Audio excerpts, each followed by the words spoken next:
Well, a college football coach facing a bit of controversy today.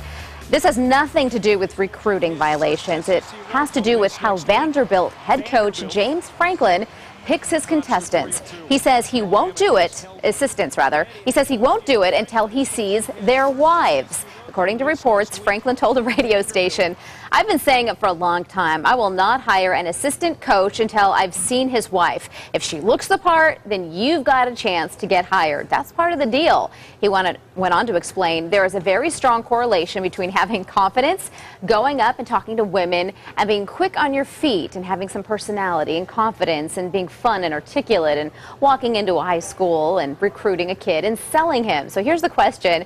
Is this a minor embarrassment for the school, or is it a real black eye?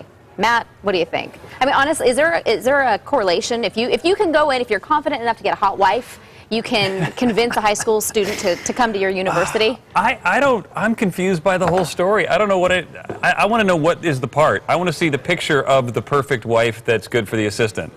Because I'm baffled by the whole deal. I don't know what the look is. And I want to see the assistant.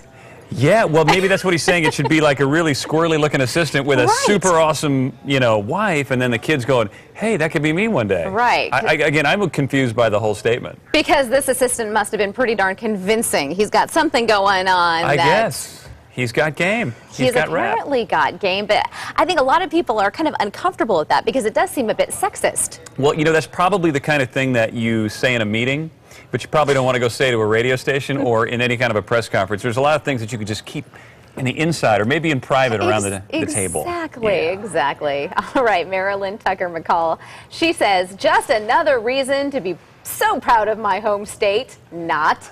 And then we have Jennifer Creasy Turner says, maybe it's because if they already have a hot wife, then they will focus more on the game rather than checking out the ladies. That's interesting. And Shan Lee says, control freak. Greg Mills says, it is Vandy football, so pretty much nobody cares. Is there anything to that comment? I just think that's funny. You had to get the football fan there in the end to spike the other team. That was funny.